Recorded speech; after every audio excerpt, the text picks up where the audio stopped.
Good afternoon, everyone. My name is Khushbu Chaudhary and I am your legal navigator and welcome back to my channel. अब जैसा कि आप जानते हैं 29 जुलाई 2026 को हमारा एंटी पेपर लीक बिल जो था वो पास हो चुका है एंड अब जो नया एक बिल जिसके बारे में बहुत ज्यादा डिस्कशन हो रहे हैं, बहुत ज्यादा पॉलिटिकल ओपिनियंस हैं, वो है हमारा the foreign contribution regulation amendment bill of 2026, popularly जिसे हम FCRA बिल भी कहते हैं। काफी लोगों को आप में से इसके बीच थोड़े बहुत डाउट्स होंगे, काफी ओपिनियंस भी होंगे, बट आज हम जो करने वाले हैं हम इसे एक लीगल पर्सपेक्टिव से देखने वाले हैं एंड हम पता करेंगे कि इस बिल की हिस्ट्री क्या है, ये कैसे डेवलप हुआ है और क्या नए नए डेवलपमेंट और सेक्शंस का एक्ट एडिशन और ओमिशन हमें देखने को मिलेगा। Okay, so let's begin and let's get to the introduction इसका हुआ था लोकसभा में 25 मार्च 2026 को, बट इसे टेबल कर दिया गया था फॉर डिस्कशंस एंड अब इस मॉनसून सेशन में इसके डिस्कशन होंगे मोस्ट प्रोबेबली नेक्स्ट वीक। इसका एम है to amend the FCRA act of 2010 जो कि पहले आ चुका है। तो बेसिकली ये चीज हम रियलाइज कर लेते हैं, ये अमेंडमेंट सिर्फ एक है, ये बिल ऑलरेडी, ये एक्ट ऑलरेडी एग्जिस्ट करता है और इसमें थ्रू आउट टाइम इसमें अमेंडमेंट्स होती गई हैं। ठीक है, सो लेट्स स्टडी कि इसका एवोल्यूशन कैसे हुआ है अभी तक। सो अगर इसका एवोल्यूशन देखा जाए तो 1976 में ये पहली बार एनैक्ट हुआ था और ये टाइम चल रहा था इंदिरा गांधी जी के ड्यूरिंग जो इमरजेंसी हुई थी, जो हमारी प्राइम मिनिस्टर इंदिरा गांधी के ड्यूरिंग जो इमरजेंसी लगी थी, उस टाइम पे ये बिल आया था। एंड इसका पर्पस क्या था? Basically its purpose was to prevent foreign interference in India's internal affairs. तो बाहर की बॉडीज, अथॉरिटीज और पॉलिटिकल अलायंसेस को इंटरेस्ट लेने में, जो इंटरेस्ट आ रहा था हमारे देश की उस टाइम की कंडीशन पे, क्योंकि it was a emergency period, it was a vulnerable period, तो बाकी फॉरेन जो इंटरेस्ट और फॉरेन सॉवरेन में जो हमारे इंटरफेरेंस होता है उस चीज को प्रिवेंट करने के लिए ये बिल लाया गया था।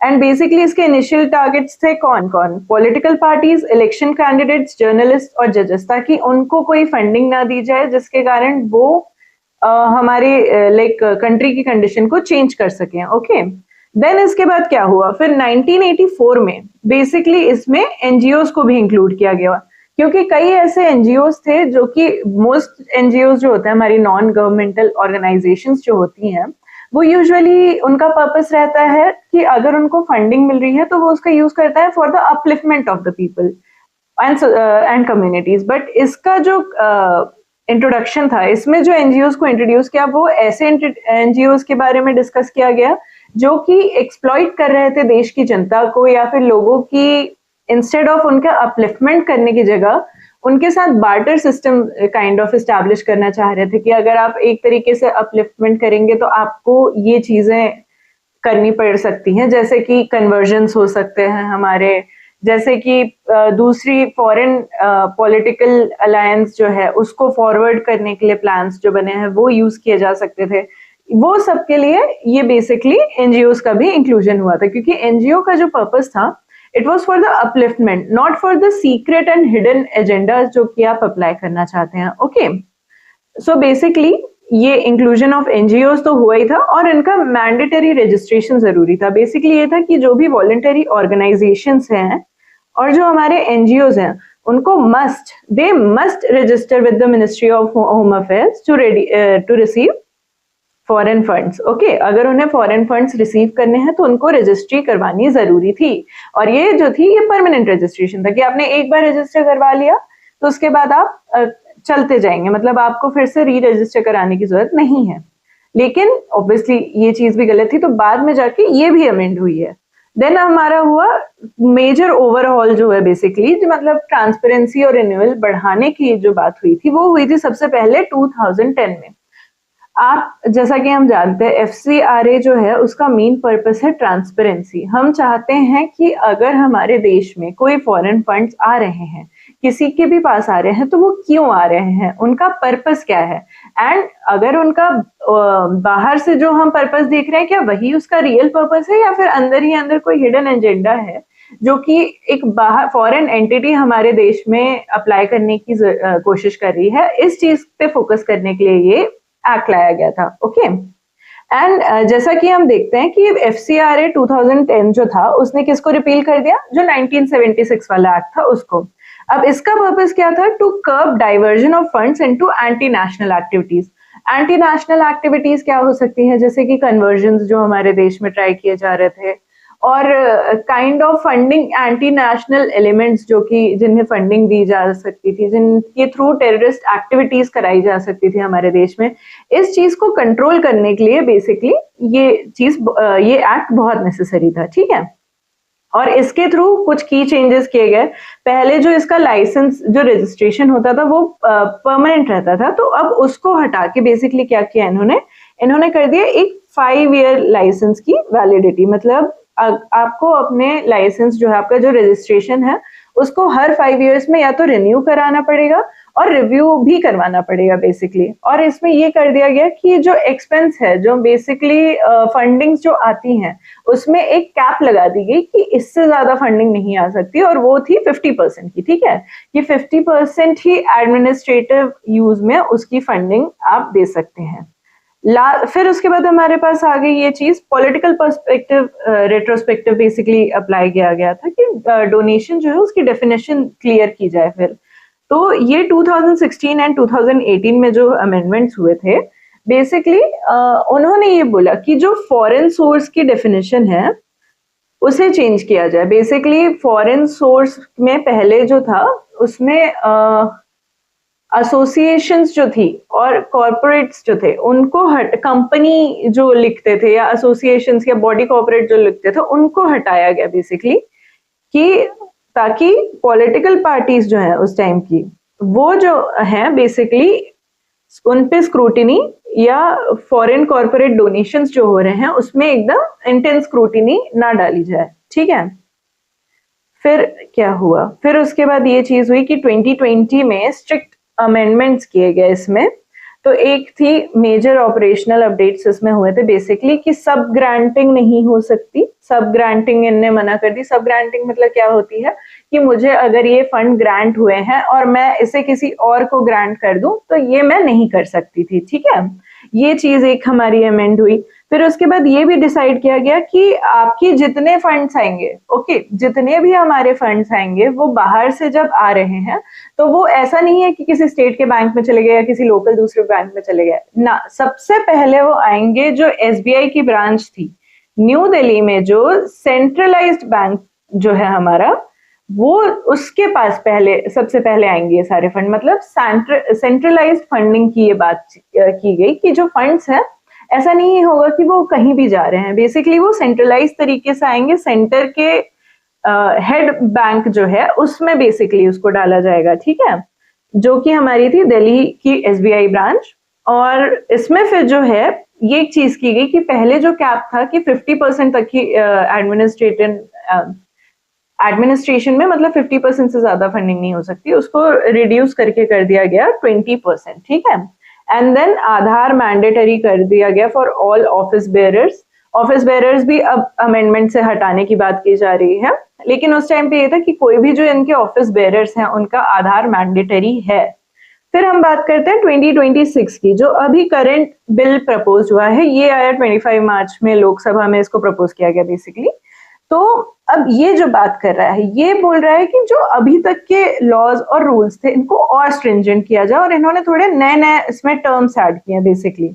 इन्होंने ये कहा कि हमें न्यू रूल्स अप्लाई करने हैं। तो अब हम क्या करेंगे, अब हम वो रूल्स पढ़ेंगे, क्योंकि अगर ये बिल पास हो जाता है तो आपको ये चीज मोस्ट प्रोबेबली एग्जाम्स में पूछी जा सकती है, एंड नहीं भी पूछी जाए तो आई थिंक कि हमें अपनी गवर्नमेंट के अंदर किस टाइप की रूलिंग्स चल रही हैं और क्या बिल्स अभी प्रेजेंट हो रहे हैं और पास हो रहे हैं, ये काफी इंपॉर्टेंट है जानना, ओके। तो 2026 का जो ये हमारा अमेंडमेंट है, इसमें अब पूरा ही एक ओवरहॉल करने की कोशिश कर रहे हैं, ताकि कुछ कुछ चीजें जो पहले थोड़े वेग टर्म्स थे, जो पहले अच्छे तरीके से डिफाइन नहीं थी चीजें, उनको अब और डिफाइन किया जाए। एंड जो पनिशमेंट और इम्प्रिजनमेंट है इनके भी टर्म्स चेंज किए जाए, जैसे पहले 5 साल से अभी उसे 1 ईयर किया जा रहा है। एंड ये रिडक्शन ऑफ स्ट्रिक्टनेस नहीं है, बेसिकली ये जो टर्म कम किया जा रहा है, it is just for the administrative ease, जो कि ये पर्पस से क्रिएट किया जा रहा है, ठीक है। फिर approval for state state probes जो हैं, अब पहले की तरह ऐसा नहीं कि स्टेट चाहे तो इन्वेस्टिगेट कर सकता है कोई भी ये सारे फंडिंग के ट्रायल्स जो होंगे। अब ये है कि अगर स्टेट को इन्वेस्टिगेट करना है तो सबसे पहले उसे सेंट्रल गवर्नमेंट से अप्रूवल लेना जरूरी है। ओके, अब हम बात करते हैं कि बेसिकली जो अमेंडमेंट्स हैं वो क्या क्या प्रपोज हुए हैं 2026 में। तो जो हमारे अमेंडमेंट है वो है कि बेसिकली 10 अमेंडमेंट्स के थ्रू मैं आपको एक्सप्लेन करूंगी कि क्या क्या चीजें हुई हैं, और भी चीजें हैं, लेकिन इतना जो है आपकी इंफॉर्मेशन के लिए इनफ है। अब हम बात करते हैं कि जो 2026 में ये अमेंडमेंट्स प्रपोज किए गए हैं इस बिल में, वो सारे हमारे क्या क्या अमेंडमेंट्स हैं। तो हमारा पहला अमेंडमेंट जो आ जाता है वो आ जाता है wasting defunct NGO assets. Basically इसका मतलब ये है कि जो ऑर्गेनाइजेशन है उसके एफसीआरए की जो रजिस्ट्रेशन है वो या तो एक्सपायर हो गया है, या तो फिर कैंसिल हो गया है, या तो फिर सरेंडर किया गया है फॉर अ टेम्पररी पीरियड और अ परमानेंट पीरियड, या सीज कर गया है टू एग्जिस्ट करना, उसके जो एसेट्स है बेसिकली वो कौन हैंडल करेगा? जो उसके एसेट्स हैं वो फिर फाइनली हैंडल होंगे by our designated authority. Designated authority भी अब हमारी न्यू डेफिनेशन में ऐड करने की उन्होंने बात की है। एक बार हम ये पूरे सेक्शंस रीड करेंगे साथ में तो उसमें आपको पता चल जाएगा कि ये कहाँ कहाँ पे लोकेटेड है। ठीक है, अब बेसिकली बात ये थी कि डेजिग्नेटेड अथॉरिटी के पास अब उन सारे एसेट्स को बेसिकली मैनेज करने के लिए दे दिया जाएगा। सो व्हाट वी रियलाइज कि पहले सेक्शन 15 में 2010 तक के जो टाइम था उसमें उसका मैनेजमेंट तो बताया था कि मतलब वेस्टिंग होगी, एफसी जो अपने फॉरेन एसेट्स हैं उनकी वेस्टिंग तो होगी, पर ये नहीं बताया था कि वो वेस्टिंग जो है कौन करेगा, किसके पास वो राइट्स जाएंगे पूरे इसको मैनेज करने के। तो वो जो एक गैप है बेसिकली, वो जो लैकुना था उसको इन्होंने फुलफिल किया है थ्रू द डेजिग्नेटेड अथॉरिटी। ठीक है, जो कि अपनी मतलब उसके बाद पूरा फंड मैनेज से जो ये फंड्स है उनको मैनेजमेंट और उनका सब चीजें जो हैंडलिंग है वो सारे देखेंगे कौन? Designated authority. फिर सेकेंड हो जाता है हमारा return in case of temporary wasting of assets. तो बेसिकली जैसे ये एनजीओ का रजिस्ट्रेशन नहीं हुआ है, एंड देन जैसे ये एनजीओ का रजिस्ट्रेशन नहीं हुआ है या किसी कारण से रुक गया है, तो क्या होगा कि टेम्पररी तरीके से वो आ जाएंगे, वो उसको मैनेज कौन करेगा, उसकी हैंडलिंग कौन ओवरटेक कर लेगा? Designated authority. ठीक है, लेकिन वो टेम्पररी तरीके से करेगा। मतलब ऐसा है कि अगर उनका रजिस्ट्रेशन सही से एस्टैब्लिश हो गया या तो फिर किसी कारण से जो कैंसिल हुआ था वो चीजें हट गई हैं, मतलब अगर देखा जाए उसका फिर रिन्यूअल हो गया है, रेस्टोरेशन अगर हो गया है, तो फिर क्या होगा कि वो रिटर्न कर दिया जाएगा, जिससे मतलब वो ली गई है उनको फिर वापस ये चीज रिटर्न कर दी जाएगी, मतलब की फंक्शनरी को रिटर्न कर दी जाएगी। ठीक है, अब थर्ड हमारी हो जाती है न्यू डेफिनेशंस। अब न्यू डेफिनेशंस जो है कौन सी दी गई हैं? एक अभी हमारी मतलब मेजर जो डेफिनेशंस है वो एक है एडमिनिस्ट्रेटर, दूसरी है डेजिग्नेटेड अथॉरिटी, एंड थर्ड है की फंक्शनरी। की फंक्शनरी भी सेक्शन 2 में आ जाएगी, जिसमें हम जिसमें बहुत सारे लोग बताए गए हैं कि कौन कौन होते हैं उसके अंडर आने वाले। एंड डेजिग्नेटेड अथॉरिटी वही है जिसको सेंट्रल गवर्नमेंट अपॉइंट करेगी for the purpose of this basically for the purpose of this act, and administrator भी वही होगा जिसको सेंट्रल गवर्नमेंट ऑथराइज करेगी for the purpose of this act. Okay, and फिर हम आ जाते हैं अब बेसिकली कोऑर्डिनेटेड सेंट्रल इन्वेस्टिगेशन क्या कहता है कि जो स्टेट है it will be barred from investigating into the matters relating to FCRA. Okay,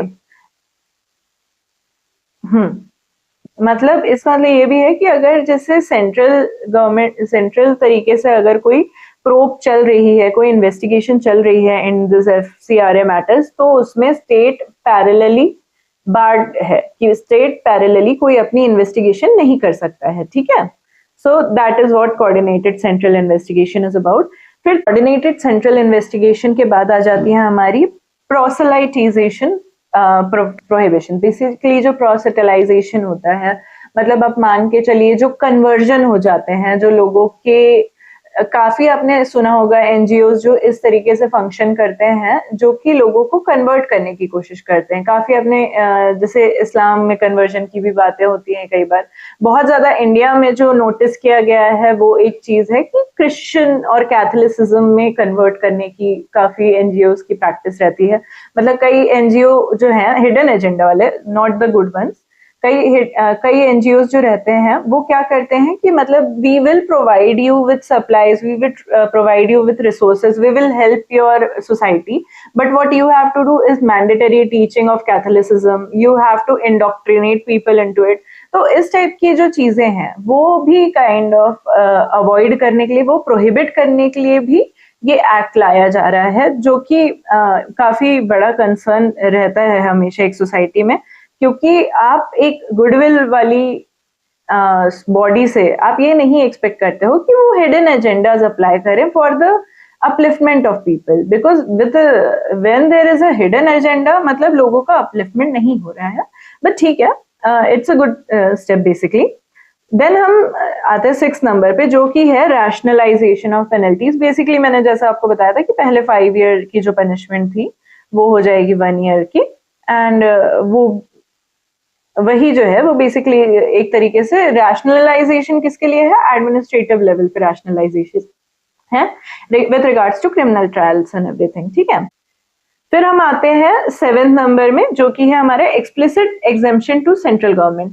basically central government को अब ये पूरी एग्जेम्पशन दी जा रही है कि वो जो मतलब बेसिकली सेंट्रल गवर्नमेंट जो है वो एग्जेम्प्ट कर सकती है किसी इंडिविजुअल को, किसी सोसाइटी को, किसी बॉडी को बेसिकली अप्लाई करने से या फंडिंग करने से, अगर उसे लगता है कि ये पब्लिक इंटरेस्ट के अगेंस्ट जाके की जा रही है। ठीक है, एंड देन ये भी है कि जस्ट बिकॉज सेंट्रल गवर्नमेंट के पास इतनी अथॉरिटी कि वो इन्वेस्टिगेशन करे या एक्सक्लूड करे, इसका मतलब ये नहीं है कि जो एनजीओज हैं या बॉडीज हैं वो अपील नहीं कर सकती हैं। जुडिशियल अपील भी कर सकती हैं, जो कि वो डिस्ट्रिक्ट जज के कोर्ट में जाके विद इन 90 डेज उनको अपनी अपील फाइल करनी पड़ेगी। ठीक है, एंड उसमें भी मतलब रिविजन और रिव्यू किया जाएगा, एंड अगर तब भी ये रिविजन रिव्यू चल रहा है, इसका मतलब ये नहीं है कि परमानेंटली ही उनकी अथॉरिटी चली जाएगी या उनका ऑर्गेनाइजेशन बंद हो जाएगा। बेसिकली वो तब तक के जितने एसेट्स हैं जो उन्हें प्रोवाइड किए गए हैं वो मैनेज होते जाएंगे by the delegated authority, okay, designated authority, sorry.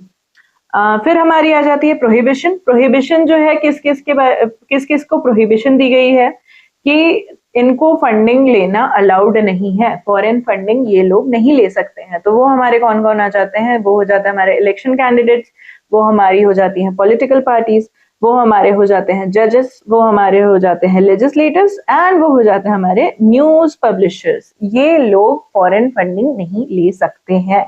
ये प्रोहिबिशन होना भी चाहिए, ये जरूरी भी है, क्योंकि अगर ये लोग फॉरेन फंडिंग इनको मिलने लगी, अदर देन द फैक्ट कि मे बी अगर वो डेवलपमेंट नहीं कर पा रहे हैं, but there is enough funding जो लोग भी करते हैं, एंड अगर इन लोगों को फंडिंग नहीं मिलेगी तो देयर इज अ चांस कि ये, क्योंकि इन्फ्लुएंशियल लोग हैं, ये सोसाइटी को इन्फ्लुएंस करते हैं, तो अगर इन्हें फॉरेन फंडिंग आएगी तो हो सकता है हमारी सोवरेनिटी को भी इन्फ्लुएंस करने लगे, and it will happen to degrade our administrative authority in the country. Okay, फिर हम आ जाते हैं ऑफेंसेस एंड पेनल्टीज में। तो कुछ ऑफेंसेस एंड पेनल्टीज की जो भी बात करी गई है, 5 इयर्स तक की जो इम्प्रिजनमेंट अभी है उसे अब चेंज किया जाएगा टू 1 ईयर, ये चल रहा है इस बिल में। देन हम बात करते हैं कि अप्रूवल जो है बिफोर एनी इन्वेस्टिगेशन किसका अप्रूवल लेना पड़ेगा, वो हो जाएगा हमारी सेंट्रल गवर्नमेंट का। Okay, now that we have done this, एक बार बस हम जल्दी से ओवरव्यू कर लेते हैं कि हमारे जितने न्यू सेक्शंस हैं जो ऐड किए गए हैं, है ना। अब हमारे न्यू जो सेक्शंस आए हैं, जो अमेंडमेंट्स की बात की जा रही है कि हमें मतलब इस एक्ट के थ्रू करना है, तो लेट्स जल्दी से रिव्यू कर लेते हैं, क्योंकि अगर ये एक्ट बाद में आएगा तो for legal students having knowledge कि कौन से सेक्शंस अमेंड हुए हैं, कौन से सेक्शंस में ओमिशंस हुए हैं, ये सब बहुत जरूरी है। ठीक है, तो अब लेट मी टेल यू कि कौन से सेक्शंस अमेंड हो रहे हैं। तो सेक्शन 2 में हो जाएंगी हमारी सारी डेफिनेशंस, बेसिकली जो ओल्ड लीगल डेफिनेशंस थी या कोड्स थे, मतलब अपनी सीआरपीसी के अंडर, मतलब कि अब जो बीएनएसएस हो गई है, ठीक है, एंड स्टैट्यूटरी फ्रेमवर्क रेफरेंसेस भी जो पुराने थे, मतलब भारतीय नागरिक सुरक्षा संहिता वाले, अब अप्लाई किए जाएंगे।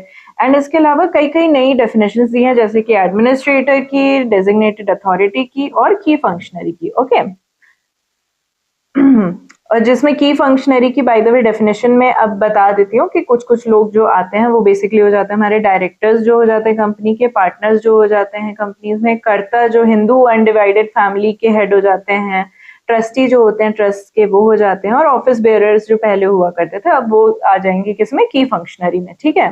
फिर सेक्शन 3 हमारी बात करता है कि जो टर्म्स है जो कि यूज किए जाते थे फॉरेन कंट्रीब्यूशन मतलब रेस्ट्रिक्ट करने के लिए, उनको अब एक ब्रॉडर टर्म दे दिया गया है फॉर अ पर्सन। मतलब पहले ये हुआ करते थे एसोसिएशन और कंपनी, तो अब उनको मतलब लाइक उसको थोड़ा और वाइडन किया गया स्कोप, उसको पर्सन कर दिया गया है, जिसमें काफी लोग आ सकते हैं अब उसमें। फिर जो हमारा सेक्शन 12 है वो बात करता है कि कौन सी प्रायर परमिशन चाहिए होती है for the purpose, amount, period जो है वो सारी चीजों को इंट्रोड्यूस करता है बेसिकली।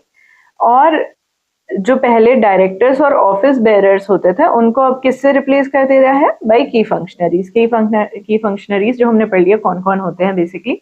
12A जो है हमारा सेक्शन वो क्या ओमिट करता है, वो ओमिट कर देता है वर्ड ऑफिस बेयरर्स, डायरेक्टर्स और अदर जो था, अब उन सबको उसने ओमिट कर दिया क्योंकि ये सब किस में अब इनकैप्सुलेट हो गए हैं, की फंक्शनरीज में, ठीक है। सेक्शन 13 हमारी क्या बात करता है कि जो कि एलियनेशन, इनकम्बरेंसेस और डीलिंग ऑफ एसेट्स को रिस्ट्रिक्ट किया जाता था, उनको अब प्रायर सेंट्रल गवर्नमेंट के अप्रूवल के बिना नहीं रिस्ट्रिक्ट किया जा सकता है, ठीक है।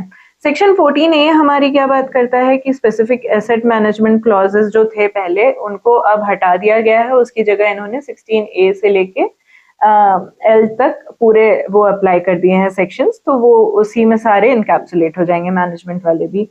14B जो है ये हमारा न्यू सेक्शन हो गया है, जिसमें क्या आता है, सेसेशन ऑफ सर्टिफिकेट। बेसिकली जो एक रजिस्ट्रेशन सर्टिफिकेट जो मिलता है इन बॉडीज को, ये कब खत्म हो सकता है, अपॉन एक्सपायरी, नॉन रिन्यूअल या फिर रिन्यूअल के रिफ्यूजल के बाद, ठीक है। मतलब सेंट्रल गवर्नमेंट अगर रिफ्यूज कर दे तो उस टाइम पे भी ये चीज हट जाएगी, सेसेशन हो जाएगा सर्टिफिकेट का। सेक्शन 15 भी पूरा ओमिट कर दिया गया है। फिर चैप्टर 3A में ही सेक्शन 16A से 16L जो है ये न्यू सेक्शंस लाए गए हैं, जिसमें पूरा कंप्रीहेंसिव स्टैट्यूटरी फ्रेमवर्क प्रोवाइड किया गया है, जिसमें क्या क्या आ जाएगा, परमानेंट वेस्टिंग आ जाएगी, सुपरविजन आएगा, मैनेजमेंट आ जाएगा, डिस्पोजल ऑफ फॉरेन कॉन्ट्रीब्यूशंस आ जाएगा, और एसेट्स इनटू किसमें, डेजिग्नेटेड अथॉरिटी के अंडर ये सारे आ जाएंगे, ठीक है। फिर सेक्शन 22 भी ओमिट हो गया है, जिसका रिप्लेसमेंट अपना चैप्टर 3A सेक्शन 16A से L ही है। फिर सेक्शन 26 एंड 27 जो है लीगल साइटेशंस की बात करते हैं कि पहले जो पुराना एविडेंस एक्ट था, पुराना CRPC था, उन सबसे अपडेट होके जो ये सारे हमारे भारतीय साक्षी अधिनियम और भारतीय नागरिक सुरक्षा संहिता ये आ जाते हैं, ठीक है। 35 वही पेनल्टी की जो मैंने आपको बताई थी कि उसको रैशनलाइज कर दिया गया है 5 ईयर्स से 1 ईयर। सेक्शन 39 जो है उसने क्या किया है कि कॉर्पोरेट लायबिलिटी जो है उसको ब्रॉडन कर दिया है। मतलब पहले कंपनीज थी, तो अब उसको क्या कर दिया गया है, की फंक्शनरीज पे प्लेस कर दिया गया है, ठीक है। 43 हमारा जो है ये बोलता है कि कोई भी ऑफिशियल इन्वेस्टिगेशन जो है सेंट्रल गवर्नमेंट की प्रायर परमिशन के बिना नहीं हो सकती है। सेक्शन 48 हमारा ये बोल जाता है कि जितनी भी न्यू पावर्स मिली हैं सेंट्रल गवर्नमेंट को वो अलाइन होनी चाहिए चैप्टर 3A के अकॉर्डिंग, मतलब हमारे सेक्शन 16A टू 16L के अकॉर्डिंग। सेक्शन 53 जो है हमारा बोलता है कि सेंट्रल गवर्नमेंट जो है अगर इम्प्लीमेंटेशन में कोई इश्यूज आ रहे हैं तो उन इश्यूज को, डिफिकल्टीज को रिमूव कर सकता है under its power, okay. So this is all that is in our FCRA act and FCRA bill जो है 2026 यही सारे अमेंडमेंट्स प्रपोज कर रहा है। It's very good to have transparency. I hope अगर इस बिल की इम्प्लीमेंटेशन अच्छे से की जाए तो हम एक्चुअली में काफी जो रियल एंटी नेशनल एलिमेंट्स हैं हमारी कंट्री में उन्हें रिमूव कर सकते हैं एंड एक्नॉलेज कर सकते हैं कि सिटीजन्स और anti national organisations, anti national funding actually में होती कैसी है, उसके ट्रांसपेरेंसी हमारी गवर्नमेंट हमें प्रोवाइड कर सकती है, okay. So that is all for today. Thank you so much for being here and giving me your time. Please subscribe to my channel if you like it. And hopefully we meet soon. All the best, students.